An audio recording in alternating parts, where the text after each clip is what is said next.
Memórias do Poder Legislativo, o programa idealizado pela Associação dos Parlamentares do Estado de São Paulo, recebe o deputado Adriano Diogo, que cumpriu 3 mandatos nesta Casa de Leis entre os anos de 2003 e 2015. Também foi vereador na cidade de São Paulo por 4 mandatos e secretário do Verde e do Meio Ambiente. É geólogo sanitarista por formação na USP, filho do bairro da Moca e um batalhador pela memória, a verdade e a justiça. É uma grande honra, um prazer recebê-lo no estúdio da TV Alesp mais uma vez, deputado Adriano Diogo, um sobrevivente. É o que falar, Adriano? Sobrevivente, né? Bonita palavra. Bom, eu acho que a sobrevivência, né, traz alegrias e tristezas, né? Mas eu acho que ninguém vive do passado, né? Acho que o passado é bom para a gente entender o presente e saber projetar o futuro, né? Sim. Eu acho que a minha geração está encerrando um ciclo. Essa geração pós-64, né, que viveu o golpe de 64, que contribuiu para a redemocratização do país, agora volta pela via das urnas o modelo autoritário muito parecido com o que houve em 64. Lógico, tem uma diferença fundamental, que 64 foi uma ruptura. Sim. E agora foi aprovado por uma pequena diferença, mas houve um referendo popular, né? Então, eu acho assim, que se a experiência do fim da ditadura, da redemocratização do país, das forças que contribuíram, tivesse sido vitoriosa, tivesse sido perene, não que o Brasil não precise, desculpa, dessas forças, mas eu acho que essa derrota nas eleições presidenciais e a própria deposição da presidente Dilma mostrou uma fadiga de material. Sim. Né? Então, as forças democráticas do país, principalmente de natureza geracional, as novas forças, vão se reorganizar.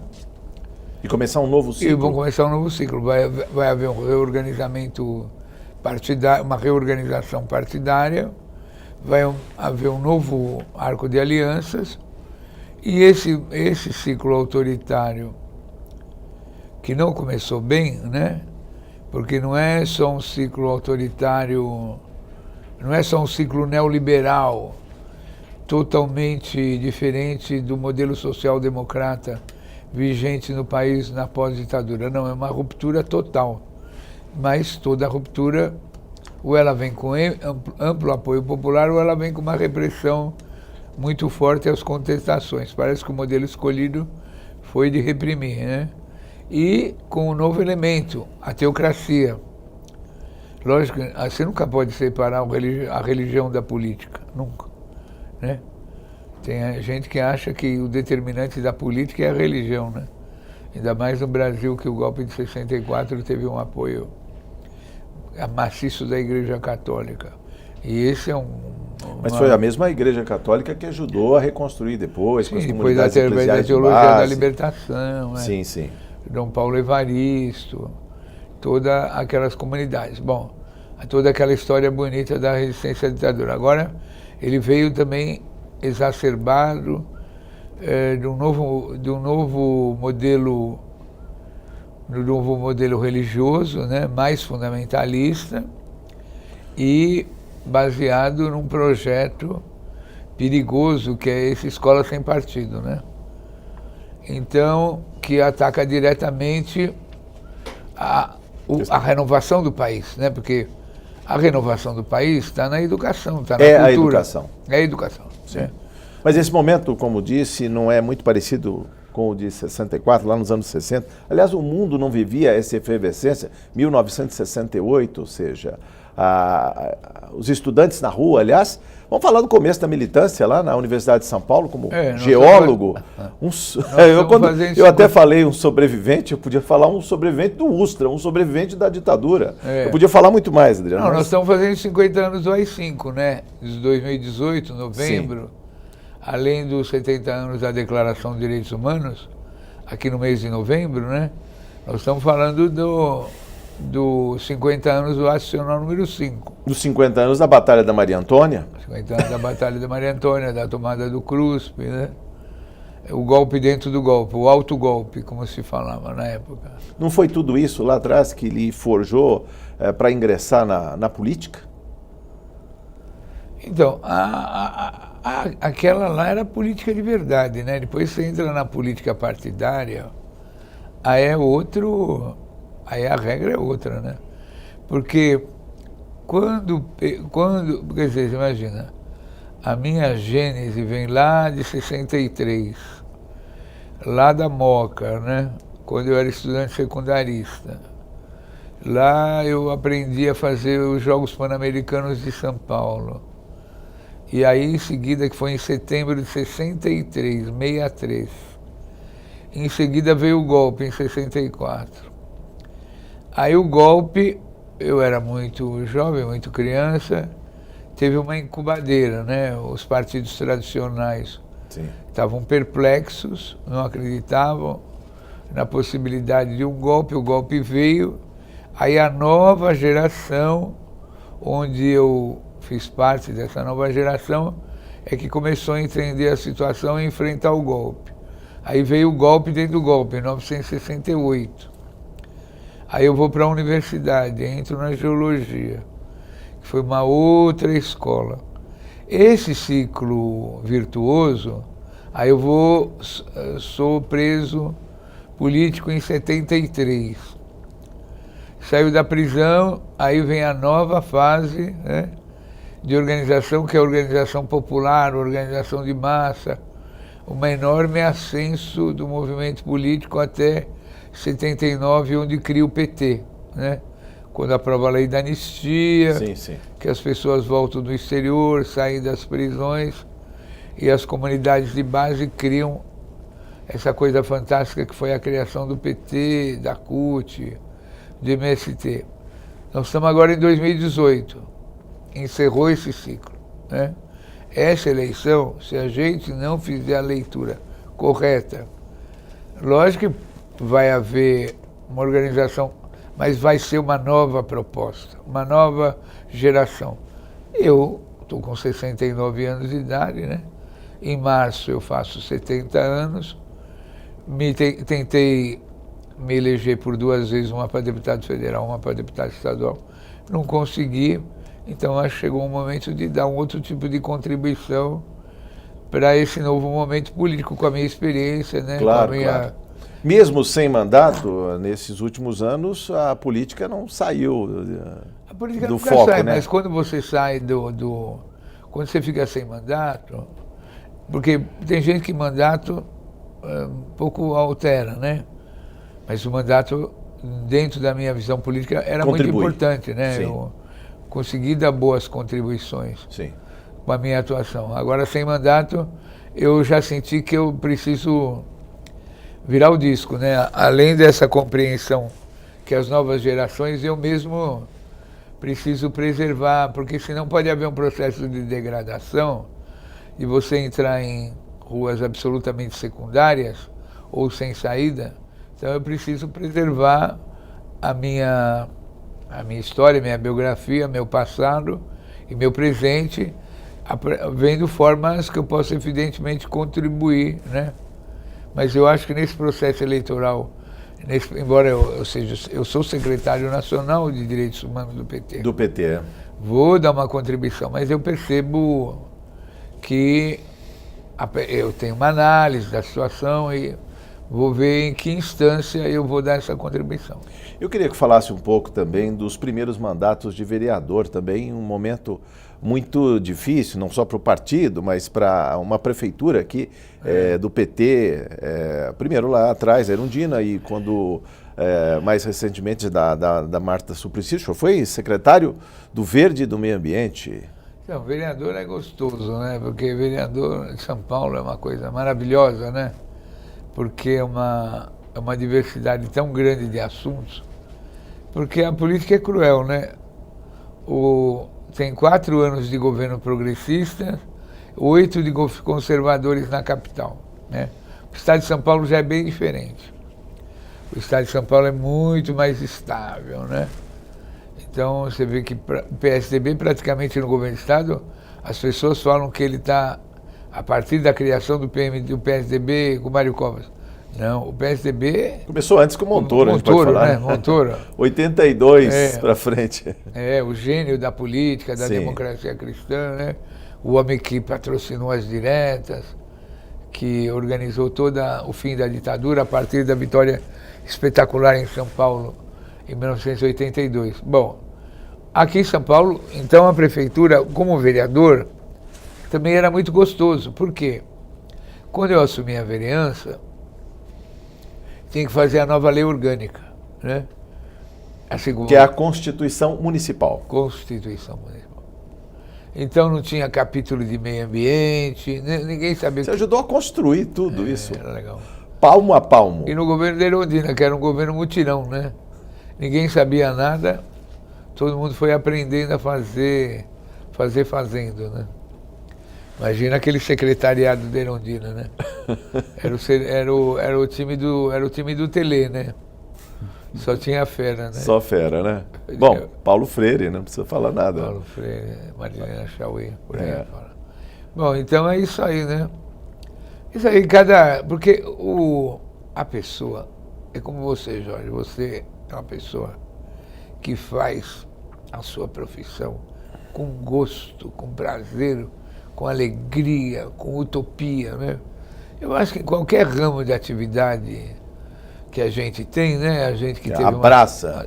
Tem que fazer direito, né? Sim, sim, sim. Porque eu que permaneci muitos anos aqui nessa Assembleia Legislativa, aquela solidão, né? Aqui você, em 93 deputados, você conversa com 5, no máximo 10, né? Então, essas pessoas é que fazem a história do processo, né? Então, as coisas têm que ser bem feitas, né? Sim. Agora também, nessa última fase que eu fiquei sem mandato, eu vivi uma experiência legal com jornalistas livres, né? Sim. Na convivência com a Laura Capriglione, com a Marlene Bergamo, com a Joana Brasileiro, com gente da primeira linha, né? Convivi com o Paulo Moreira Leite, com toda essa geração. Então, estou escrevendo, mas... Porque quando você fica Continuou com uma produção imensa. Quando você fica no parlamento, você só fala. Quando você sai do parlamento, você tem que escrever, não dá só para ficar falando. E antigamente você falava, penso, logo existo. Hoje você pensa, não, escrevo, logo existo, né? Se você não escrever... Agora, como contagiar a nova geração para a política? Eu estou fazendo a pergunta lá para o jovem Adriano, filho de uma professora, de um comerciante na Moca. A política já estava no sangue? Já vem de muito tempo, não? Não, imagina. Quando você vem de uma família humilde e tal, a política é vista como uma coisa perigosa. Perigosa. Né? Perigosa, uma coisa... Então fazer política é uma ousadia. É uma ruptura, né? Sim. É uma ruptura dos padrões, né? Porque todo mundo fica preocupado, né? Por que não vai pelos caminhos tradicionais, né? Política é uma arte de risco, né? Política é uma arte, né? Uma arte, é uma forma de arte, é uma expressão de arte. A política é uma representação. Você se torna representante. Persona do político. Exatamente. Você tem que encarnar o personagem que representa o seu povo, né? Sobre a capacidade, você falou que era muito divertido ser vereador em São Paulo. Parece que há um vazio nas assembleias legislativas. Os assuntos ou são nacionais, porque o Estado ainda tem algo de unitário, embora seja uma federação, ou seja, o Congresso Nacional, Câmara e Senado, os grandes assuntos, e o varejo, A iluminação Tá pública, o asfalto, está nas câmaras municipais. Mas agora... E o que sobra para a Assembleia Legislativa, deputado Adriano? A Assembleia Legislativa pode fazer tudo, né? O que quiser pelo Estado de São Paulo e pelo Brasil. É a Assembleia mais importante do Brasil. É o lugar mais fantástico para fazer política. Além de ter Porque hoje o voto está muito distritalizado. Sim. Apesar da distritalização, a forma de comunicação, ela virou toda digital, né? Toda digital. Então, hoje o que vale é o Facebook, é o WhatsApp, é o Twitter, essa coisa toda. Então, a política sempre foi o território do pensamento político. Do pensamento, do grande debate, da debate. Oralidade. Tem essa plasticidade, tem esse exterior, mas é o pensamento, é a formulação da teoria política de um país no momento. Né? Então não é porque você está na Assembleia Legislativa que você não pode pensar o seu país, pelo contrário. São Paulo pensa o país todos os dias. O problema é a quebra do padrão, que eu acho, a quebra do padrão. Sim. A quebra do padrão, né? Porque eu me baseio mesmo, me orgulho de ter convivido com grandes deputados que não tinham a mesma orientação política que nós tínhamos. Mas promovia grandes debates. Né? Outra história. Hoje você tem uma pobreza intelectual terrível. Que se traduz também nos parlamentos? Via a representação. Principalmente, porque primeiro que você tem um sistema eleitoral cruel. Qual é o problema do sistema eleitoral? Já temos até algumas imagens do Adriano aqui. O sistema eleitoral é cruel, porque dentro do mesmo partido você disputa individualmente. Sim. Você não disputa coletivamente. Temos aí até umas imagens. Estamos falando de grandes temas que podem ser Comissão da Verdade. Tomado assento aqui nessa Casa de Leis. A gente bons tempos. Então, agora você entra no hall monumental aqui da Assembleia Legislativa, tem aquela enorme pintura, aquela enorme obra de arte, né, que eu considero um marco do... São Paulo de Rodrigues Coelho, que foi trazida para essa casa da ocasião dos 170 anos da Assembleia Legislativa, em 2006. Adriano Diogo estava aqui. Presente. Porque a Assembleia Legislativa sempre foi vista como a casa dos fazendeiros paulistas, né? Os grandes prefeitos e tal, eles faziam interregno para voltar à administração municipal. Administração, né? Mas é isso aí, essa é a Assembleia Legislativa. Olha essas imagens. Isso traz à memória o trabalho da Comissão da Verdade. Vamos falar um pouquinho sobre isso? Sobre eu acho que o capítulo paulista da Comissão Nacional da Verdade. Muitos depoimentos que aconteceram nessa casa. Aliás, a CPI também, né, do trote. Mas falando da Comissão da Verdade. Eu acho que eu também estou num isolamento muito grande, a partir que eu fiz esse giro muito forte para a questão dos direitos humanos, né? Eu acho que eu fiquei muito estigmatizado, muito marcado. Mas valeu a pena. Valeu a pena, o Zico. Essa é uma foto bonita também da gente aí trabalhando. E a TV Assembleia, e você em particular, teve um papel muito importante, né, Jorge? O que falar, Adriano, ainda na questão da Comissão da Verdade aqui, os depoimentos, os livros, toda a produção, uma produção monumental, aliás, está no site da Assembleia Legislativa, quem colocar lá Comissão da Verdade, Comissão Estadual da Verdade, Rubens Paiva, vai encontrar uma fartura de documentos, de fotos, de depoimentos, o que falar de todo esse material grandioso que contribuiu, que ajudou a cimentar essa primeira camada, porque comissões da verdade vêm em camadas, né? Não existe uma só, né? Ela precisa ir, voltar, mas o papel, a contribuição do seu mandato em especial e de São Paulo para a Comissão da Verdade. Foi uma coisa importantíssima, né? Porque a Comissão Nacional não instalava, com o receio do tsunami que podia vir, pela instalação da comissão, aí começaram a fazer muita hora lá em Brasília. A daqui foi mais veloz? Que era uma pequena comissão parlamentar, né? Não era nenhuma comissão estadual, sim, como a gente enchia a boca para falar estadual, era do Rio de Janeiro, né? Foi aprovada na forma da lei. Sim. Aquele era projeto de resolução e foi aprovada na forma da lei e tinha um enorme apoio, né? Rio de Janeiro e Pernambuco.